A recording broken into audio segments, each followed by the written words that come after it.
Hello भाइयों और बहनों, आज हम लोग पढ़ने वाले हैं क्लॉसियस का कथन, क्लॉसियस की डायग्राम, क्लॉसियस का इक्वेशन। सभी चीजों को बहुत ही बेहतरीन तरीके से यहाँ पर हम लोग सॉल्व करेंगे, तो पूरा वीडियो जरूर देखिएगा, लाइक और सब्सक्राइब कर दीजिए। हम लोग शुरू करते हैं हमारा आज का टॉपिक, क्लॉसियस का कथन, डायग्राम और उसका सिद्धांत के थ्रू इक्वेशन को सॉल्व करना। तो संपूर्ण उत्क्रमणीय चक्र में पदार्थ का एंट्रोपी परिवर्तन शून्य होता है। यहाँ पर क्लॉसियस ने जो कथन दिया था वो था कि संपूर्ण उत्क्रमणीय चक्र अर्थात ऐसा चक्र होता है जो कि एक साइक्लिक रूप में संरचनाओं को उत्पन्न करता है। जैसे कि हम लोग इसको उदाहरण के थ्रू समझें कि एक रासायनिक अभिक्रिया में अभिकारक रहता है और उत्पाद रहता है, तो अभिकारक से उत्पाद बनता है और उत्पाद से वापस अभिकारक भी बन सकता है, तो ऐसे प्रकार के चक्र को बन जाता है। इससे हम लोग उत्क्रमणीय चक्र कहते हैं। इसको अगर परिभाषा के थ्रू समझें तो इसमें हमारा कोई प्रक्रिया, इसमें परिवर्तन में उल्टाने की क्षमता होती है। कोई प्रक्रिया में परिवर्तन को उल्टाने की क्षमता, जैसे अभिकारक से उत्पाद बना तो उसको उल्टा देने की, उत्पाद से अभिकारक कर देने की। उसी प्रकार से किसी चीजों में अपनी मूल स्थिति में वापस आ जाना उत्क्रमणीय कहलाता है। तो उत्क्रमणीय चक्र में एक चक्रीय संरचना होती है, आपने कार्नो चक्र में देखा था, जैसे कि एक साइक्लिक रूप संरचना के रूप में हमारा जो वापस उसी पॉइंट पर आते हैं। ठीक है, उसी प्रकार से संपूर्ण उत्क्रमणीय चक्र में पदार्थ का एंट्रोपी परिवर्तन मतलब अव्यवस्था, अनिश्चितता को हम लोग एंट्रोपी से प्रदर्शित करते हैं। तो किसी सिस्टम में अनिश्चितता अवस्था को एंट्रोपी के द्वारा प्रदर्शित किया जाता है, तो एंट्रोपी परिवर्तन शून्य होता है। यह क्लॉसियस का कथन है। इसको हम लोग अगर समीकरण के थ्रू लिखेंगे तो यहाँ पर हमारे पास जो ऊष्मा में परिवर्तन का टेम्परेचर के थ्रू हम लोग जब रेखीय समाकलन करते हैं तो हमारे पास प्राप्त होता है शून्य। यह हो जाता है एंट्रोपी का परिवर्तन शून्य। जब हमारा उत्क्रमण चक्र में किसी पदार्थ का एंट्रोपी परिवर्तन शून्य होता है तो उसको हम लोग इस प्रकार से प्रदर्शित करते हैं। यहाँ पर हो जाता है Q ऊष्मा और T टेम्परेचर, तापमान और ऊष्मा में बहुत ही माइन्यूट मात्रा में परिवर्तन हो रहा है, इसलिए हमने यहाँ पर dq लिखा है अपॉन T। यहाँ पर हो रहा है हमारा समाकलन, जिससे हमारे पास मान प्राप्त हो रहा है 0। ये हो जाता है एंट्रोपी परिवर्तन शून्य। अब इसको हम लोग देखते हैं, डायग्राम को एक्सप्लेन करेंगे, साथ ही साथ इसके इक्वेशंस को भी हम लोग यहाँ पर सॉल्व करने वाले हैं। तो यहाँ पर आपको डायग्राम दिखाई दे रहा है। यहाँ पर हमारे पास एक उत्क्रमणीय चक्र प्राप्त हो रहा है। चक्र आप लोग समझ गए कि हमारे पास एक यहाँ पर से स्टार्ट होता है, ए से बी, बी से सी, सी से डी, वापस हम लोग उसी स्थिति में घूम करके आ जाते हैं वापस ए में। तो वही चीज है कि जब यहाँ पर से हम लोग ए से बी की ओर दिशा की ओर चलते हैं तो हमारा समतापी वक्र बनता है, फिर यहाँ पर रुद्धोष्म प्रक्रम होता है, फिर समतापी संपीड़न, फिर रुद्धोष्म संपीड़न। ये आपने पीवी डायग्राम में देखा था, दाब और आयतन के स्ट्रक्चर में। ये दाब और आयतन का स्ट्रक्चर के थ्रू हम लोग एंट्रोपी परिवर्तन जो क्लॉसियस का कथन है उसको हम लोग प्रूव करने वाले हैं। यहाँ पर टेम्परेचर में परिवर्तन होता है, यहाँ पर जो होता है ऊष्मा में परिवर्तन होता है, और टेम्परेचर जो होता है वो सीधे तौर पर निश्चित बने रहता है। हमारा जो होता है सीधे तौर पर समतापी संपीड़न में तापमान जो होता है वो स्थिर बने रहता है, टेम्परेचर जो होता है समतापी में इसमें स्थिर बने रहता है, और जो हमारा होता है रुद्धोष्म में टेम्परेचर परिवर्तित होता है। परंतु अब यहाँ पर तापमान निश्चित है परंतु ऊष्मा के मान में परिवर्तन होता है। समतापी में तापमान टेम्परेचर निश्चित रहता है परंतु Q ऊष्मा के मान में परिवर्तन होता है। आप सभी चीजों को ध्यानपूर्वक सुनिएगा, क्योंकि हमको बाद में इसी डायग्राम को एक्सप्लेन करना है। एक्सप्लेनेशन को भी हम लोग सीधे तौर पर देखेंगे। पहले आप यहाँ पर से कुछ चीजों को समझ लीजिए, जिससे आप अपने से भी लिख सकते हैं और अपने पेपर में पूरा नंबर प्राप्त कर सकते हैं। तो इस प्रकार से ए और बी में टेम्परेचर जो होता है वो निश्चित बने रहता है, परंतु ऊष्मा में परिवर्तन होता है, उसे हम लोग समतापी प्रक्रम कहते हैं। और जब हमारा होता है रुद्धोष्म प्रक्रम, उसमें जो ऊष्मा जो होती है वो एकदम सामान्य बनी रहती है, परंतु उसके टेम्परेचर में परिवर्तन होता है। टेम्परेचर में परिवर्तन होता है Q1 से Q2, और यहाँ पर ऊष्मा में परिवर्तन होता है। ऊष्मा परिवर्तन होने से इसके एंट्रोपी में परिवर्तन होता है। एंट्रोपी अर्थात जैसे हम लोग मान लीजिए आपने देखा होगा कि किसी चीज को हम लोग गर्म करते हैं तो वो हिलने लगता है, फड़फड़ाने लगता है इस प्रकार से। तो वही चीज है कि हम लोग जब इसको ऊष्मा देते हैं समतापी संपीड़न में तो इसके एंट्रोपी में परिवर्तन होता है, मतलब S1 से S2 हमारा एंट्रोपी अर्थात अनिश्चितता। तो वही चीज है, समझ गए आप लोग। अब हम लोग इसके डायग्राम के थ्रू इसके जो सिद्धांत है उसको हम लोग यहाँ पर समझते हैं। तो यहाँ पर हमारे पास प्राप्त हो रहा है ABCDA एक कार्नो चक्र है। यहाँ पर आपको दिखाई दे दिया होगा, हमारे पास ABCD एक कार्नो चक्र प्राप्त होता है। इसमें AB व CD में दो समतापी वक्र हैं। AB हमारे पास AB और CD समतापी वक्र मैंने बताया था, और साइड साइड वाले जो होते हैं वो रुद्धोष्म वक्र BC और DA। मतलब अभी में देख रहे हैं ना, पूरा का पूरा हम लोग केवल और केवल जो हमारे पास डायग्राम है उसको एक्सप्लेन करते हुए हमारे सॉल्यूशन को प्राप्त करेंगे। तो इस चीजों को आप ध्यान में रखते चलिएगा और सभी चीजों को ध्यानपूर्वक सुनते चलिएगा, जिससे आपको पेपर में लिखने में आसानी हो। तो BC और DA दो रुद्धोष्म वक्र हैं। यदि कार्यकारी पदार्थ समतापी प्रसार A से B तक में स्रोत के ताप T1 पर उष्मा Q1 उष्मा अवशोषित करता है। अब हमारे पास A से B की ओर जो हमारा समतापी प्रसार है उसमें क्या हो रहा है कि ताप जो होगा T1 और पर उष्मा Q1 उष्मा अवशोषित करता है। हमारा तापमान तो निश्चित रहता है समतापी में, तो तापमान T1 पर जो हमारा समतापी प्रसार A से B में Q1 उष्मा को यह अवशोषित करता है। अब यह अवशोषित करता है तो पदार्थ की एंट्रोपी में, अब पदार्थ की एंट्रोपी में वृद्धि होगी। मैंने बताया था कि जैसे ही हम लोग उष्मा देते हैं तो वो फड़फड़ाने लगता है, फड़फड़ाने लगता है तो उसके एंट्रोपी में परिवर्तन होता है। तो यहाँ पर एंट्रोपी में वृद्धि होती है, जिससे हम लोग एंट्रोपी में परिवर्तन को हम लोग Q1 अपॉन Q2 से प्रदर्शित करते हैं। इसीलिए हमने वहां पर एंट्रोपी का समाकलन किया था तो हमें शून्य प्राप्त हुआ था, जो कि क्लॉसियस का कथन है। तो एंट्रोपी को हम लोग मान को वृद्धि से हम लोग Q1 अपॉन T1 से प्रदर्शित करेंगे। हमारे A और B में एंट्रोपी में वृद्धि, समझ गए थे आप। हमने उष्मा देते हैं तो हमारे पास वो फड़फड़ाने लगता है, जिससे उसमें अनिश्चितता होती है, मतलब उसके एंट्रोपी में परिवर्तन होता है। तो वही चीज है कि एंट्रोपी में वृद्धि हुई तो Q1 अपॉन T1 हो गया। अब इस प्रसार में स्रोत की उष्मा Q1 की कमी होती है।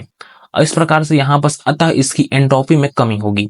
अब हमारे पास सीधे तौर पर इसी प्रसार में स्रोत से Q1 की कमी होती है। अब यहाँ पर Q1 की कमी होगी। हमने Q1 को पहले ऑब्जॉर्ब किया था, उष्मा को हमने अवशोषित किया था। अवशोषित करने के पश्चात क्या होता है कि इसके एंट्रोपी में वृद्धि होती है। अब एंट्रोपी में वृद्धि होती है, फिर उसके पश्चात हमारा क्या होता है कि धीरे धीरे उसके स्रोत में उष्मा की कमी होने लगती है, अतः उसकी एंट्रोपी में भी कमी होने लगती है। इस प्रकार से जैसे जैसे हमारा देखते हैं कि उसको छोड़ देने पर, हम लोग किसी चीज को गर्म कर रहे हैं, छोड़ देने पर धीरे धीरे उसमें जो होती है एंट्रोपी, मतलब उसके अनिश्चितता हिलने ऐसे ऐसे जो हिलता है वो कम हो जाता है। तो उसी प्रकार से इसमें उष्मा में उष्मा जब कम होगा तो उसकी एंट्रोपी भी कम हो जाएगी। तो Q1 अपॉन T1 इस प्रकार से हमारे पास एंट्रोपी प्राप्त होगा। अब हम लोग क्या करेंगे कि B से C में आप लोग डायग्राम के थ्रू जानते हैं कि B से C में जो होता है उसमें रुद्धोष्म प्रसार होता है।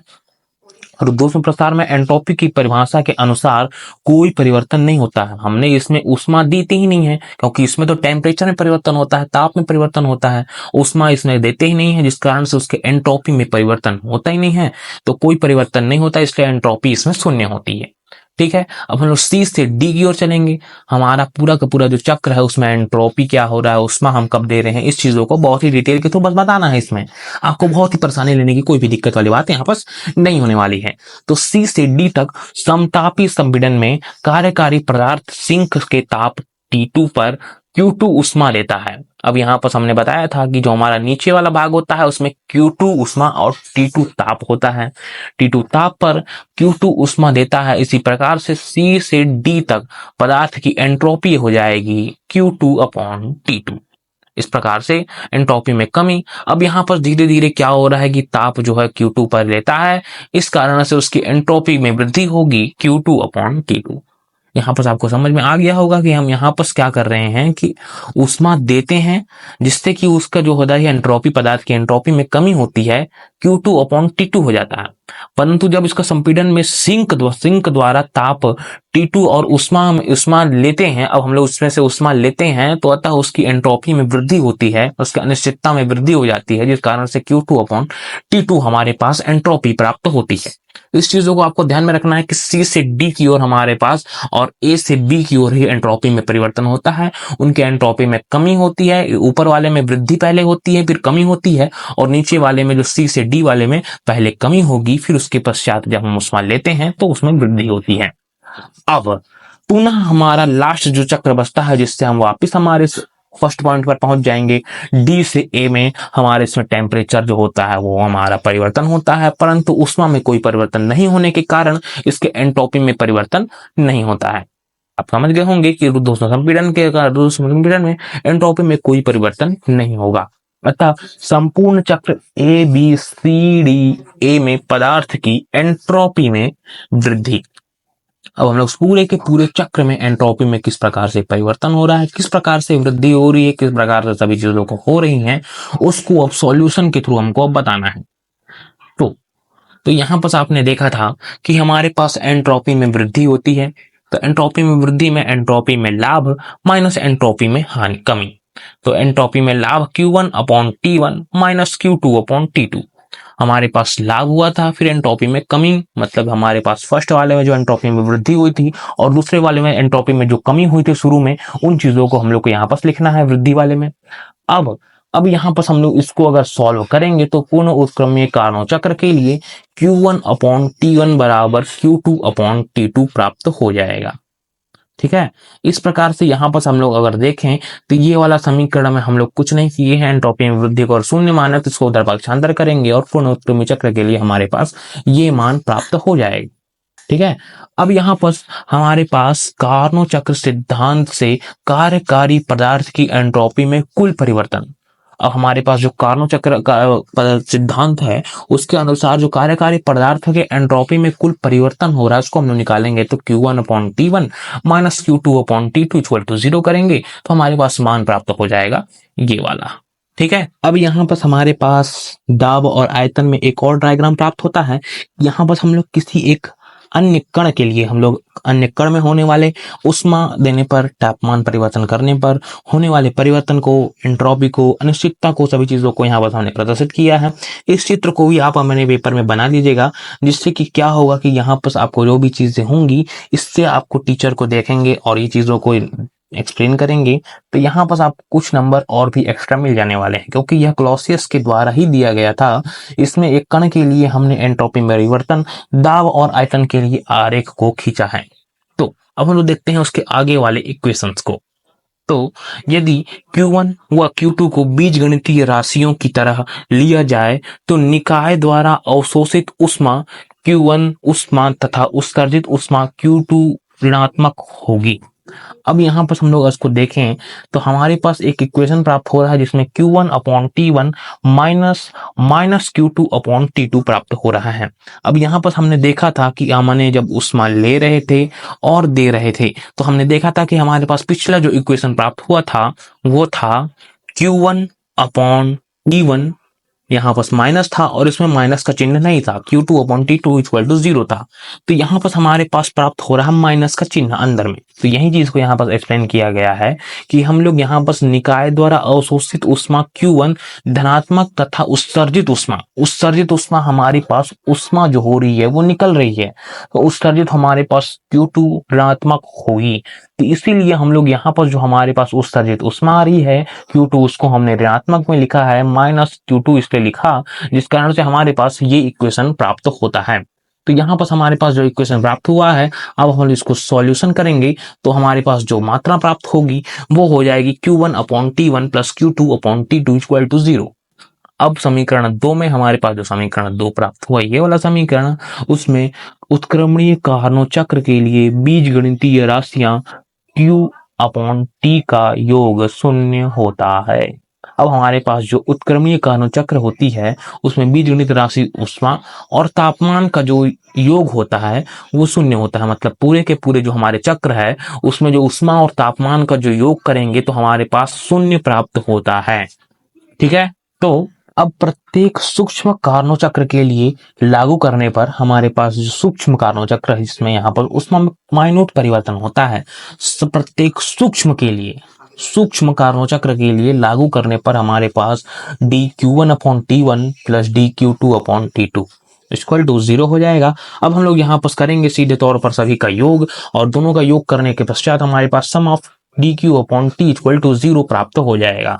अब हम लोग क्या करेंगे कि सूक्ष्म कार्नोट चक्र की संख्या बहुत अधिक हो तो हम लोग उसका रेखीय समाकलन करेंगे तो हमारे पास dQ अपॉन T और इक्वल टू 0 हो जाएगा। इस प्रकार से यहाँ पर चीजें आपको ध्यान में रखते हुए कुछ चीजों को अपने दिमाग में रखना होगा कि यहाँ पर हम किस प्रकार से सूक्ष्म कार्नोट चक्र के लिए ले रहे हैं। इस कारण से हमने यहाँ पर D लिया, फिर दोनों का योग किया तो हमारे पास ये प्राप्त हुआ। फिर उसके पश्चात हम लोग सूक्ष्म कार्नोट चक्र की संख्या संख्या बहुत अधिक होने के कारण उसका देखिए समाकलन करते हैं तो हमारे पास जो प्राप्त हो जाता है वो प्राप्त हो जाता है क्लॉसियस का कथन। इसी उत्क्रमणीय चक्र के सिद्धांत के लिए सिद्ध कर सकते हैं कि इसी को क्लॉसियस का प्रमेय कहते हैं। ये हो जाती है हमारा क्लॉसियस का कथन। ठीक है, यहाँ पर सभी चीजों को हमने बेहतरीन तरीके से देखा है। क्लॉसियस कथन में संपूर्ण उत्क्रमणीय चक्र में पदार्थ का एंट्रोपी परिवर्तन शून्य होता है। इसको हमने यहाँ पर सॉल्व कर दिया। तो इसकी जो पीडीएफ है, अगर आप चाहें, यहाँ पर शायद अगर नहीं दिख रहा हो अच्छे से, तो इसकी पीडीएफ आप मेरे टेलीग्राम चैनल में देख सकते हैं। और लाइक और सब्सक्राइब जरूर कर दीजिएगा और ऐसे बेहतरीन वीडियोस के साथ कमेंट में बताइएगा कि आपको कैसा वीडियो लगा, और जो भी आपको वीडियोस चाहिए उसको कमेंट में बताइएगा, मैं उस पर वीडियो बनाने का पूरा प्रयास करूंगा। तो ऐसे बेहतरीन वीडियोस के साथ हम मिलते हैं अगले वीडियो में, तब तक के लिए धन्यवाद।